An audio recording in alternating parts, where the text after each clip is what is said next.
Fala, meus lindos, bom dia. Vamos lá, vamos retomar aí, né, o que nós havíamos falado na aula anterior. E lembrando que a gente está fazendo mais do mesmo, mas estamos retomando para que o conteúdo fique bem fixado, né?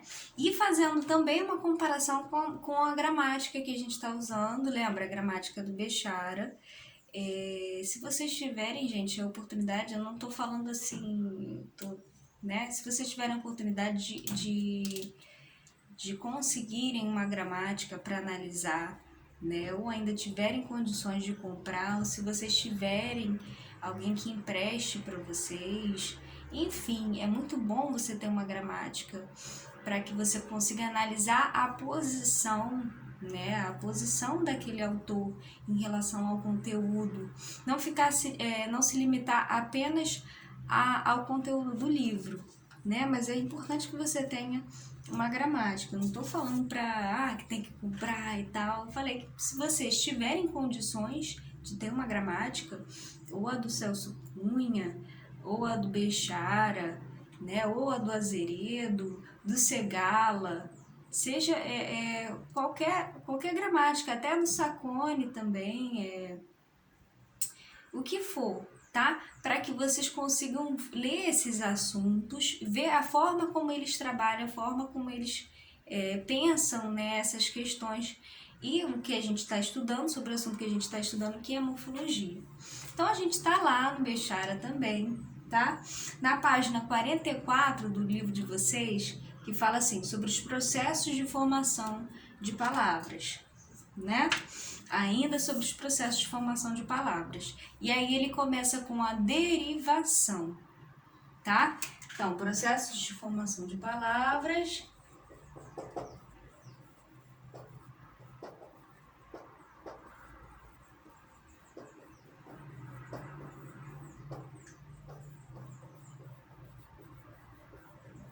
E aí ele começa com a derivação.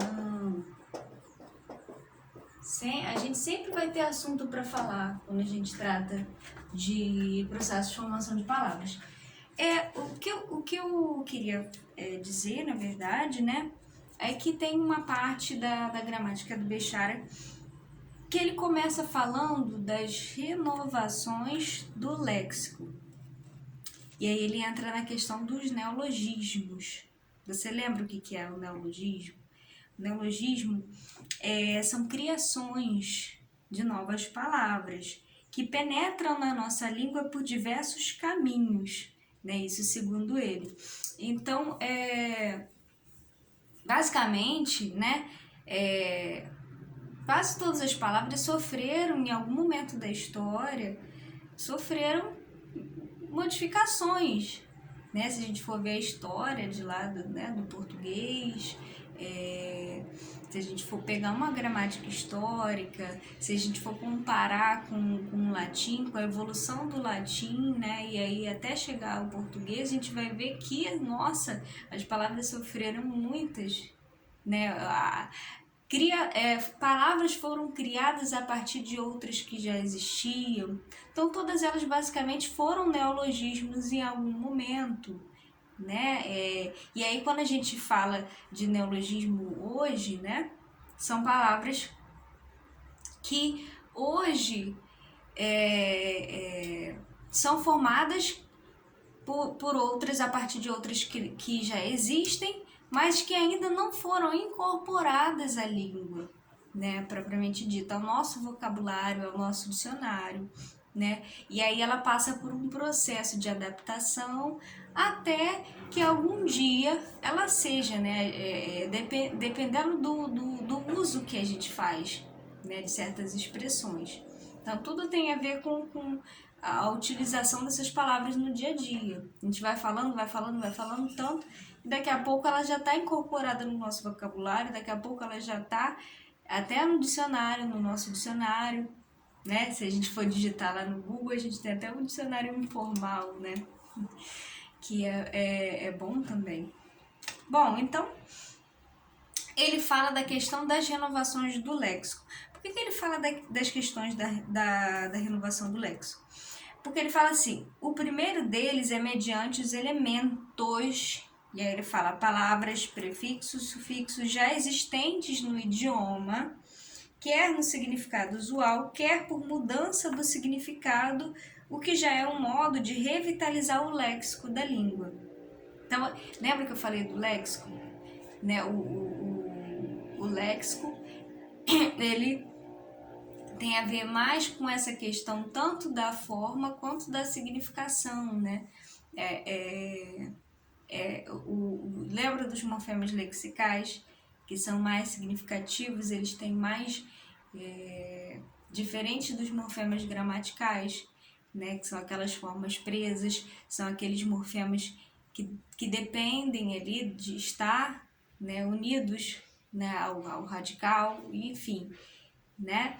E o léxico é isso, na verdade, né? Então, a renovação desse léxico, ele se dá por meio da inserção desses prefixos, desses sufixos, né, agregados aí ao radical. E aí ele fala que esses procedimentos, entre os procedimentos formais, né, de renovação do léxico, nós temos aí a composição, tá? A derivação prefixal e sufixal. Então, quando a gente fala assim, a questão da derivação, ela também, né, pode ser considerada um processo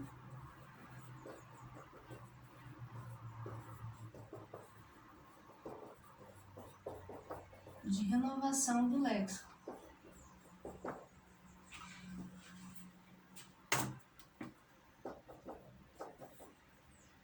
A derivação é um processo de renovação do léxico, assim como também a composição, não a flexão, a derivação e a composição, tá?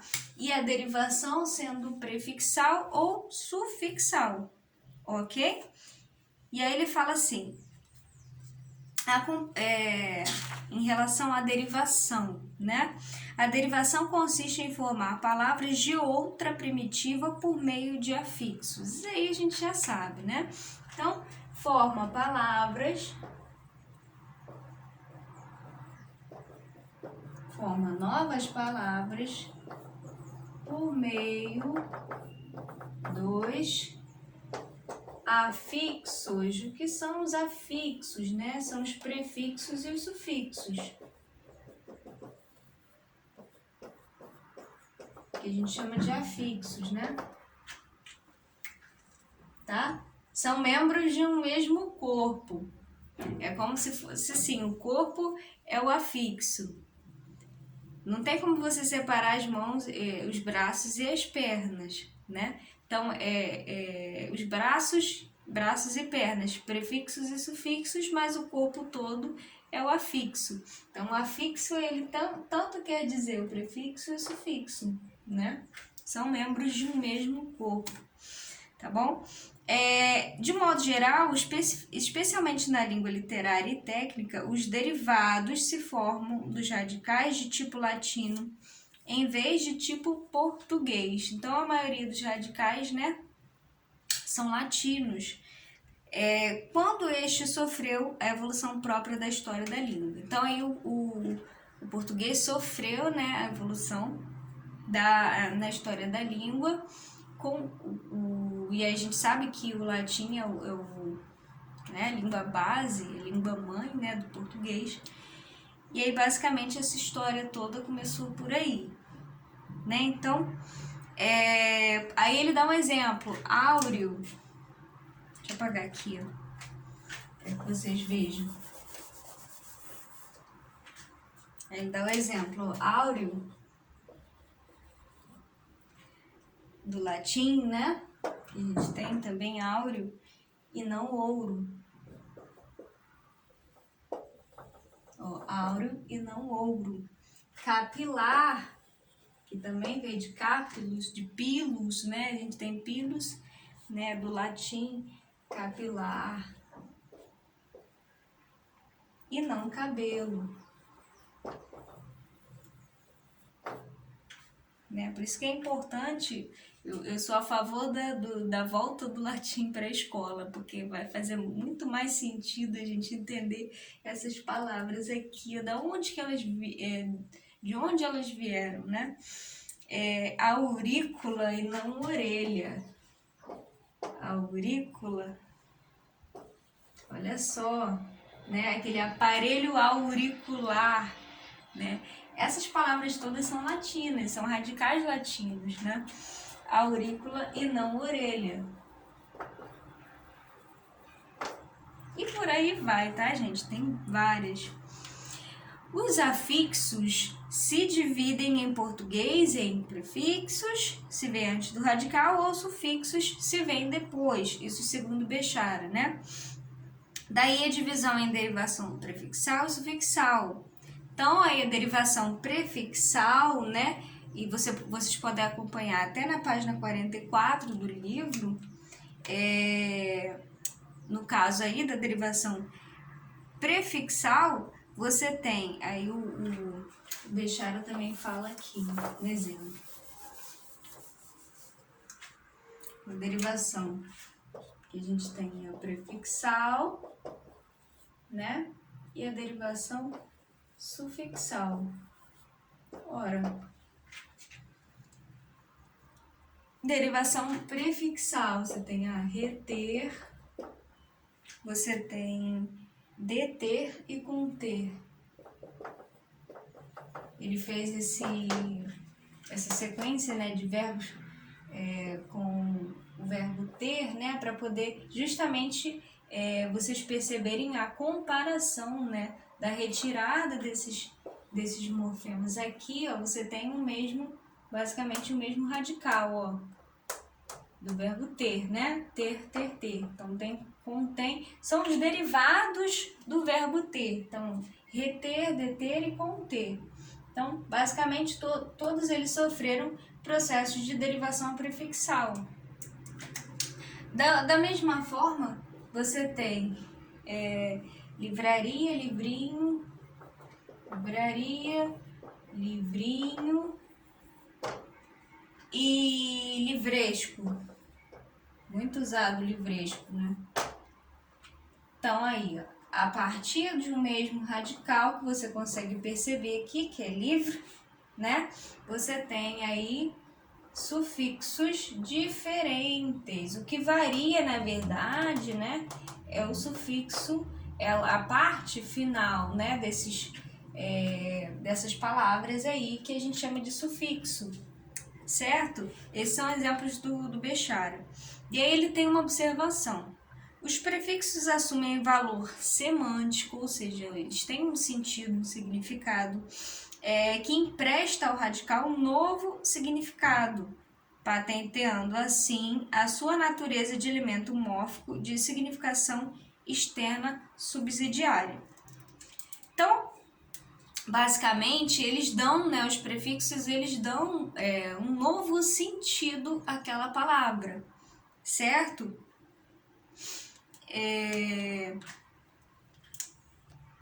Aí mais abaixo um pouquinho, ele fala em relação aos prefixos, né? Ele fala que basicamente os prefixos da nossa língua, os prefixos em português, são de procedência latina ou grega, né? A maioria dos nossos prefixos são latinos ou gregos, né? Sendo que muitos dos primeiros correspondem a preposições portuguesas. Então, ainda que você tenha os prefixos latinos, né, que têm o mesmo significado correspondente ao dos gregos, formando assim palavras sinônimas, né? Você tem em grego, você tem, deixa eu apagar aqui para exemplificar.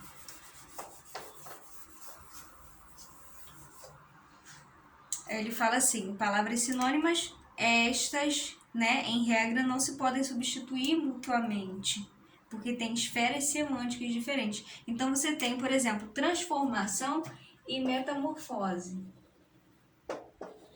Transformação e metamorfose. Basicamente, você tem aí a mesma coisa, né? Mas em algumas colocações você pode, né, ter esferas semânticas diferentes, ou seja, dentro desses contextos você pode ter situações em que elas têm sentidos diferentes, né? Circunferência e periferia, olha só, circunferência e periferia, composição e síntese, né? Ele fala que transformação você aplica, não se aplica indistintamente, e é de emprego mais amplo do que metamorfose, certíssimo? Então aí, eis alguns prefixos originalmente latinos. É importante que vocês saibam desses prefixos originalmente latinos, né? Porque eles têm uma significação, eles têm um sentido, né? Então aí a gente tem ab, prefixos latinos, ó. Seria bom vocês pesquisarem também.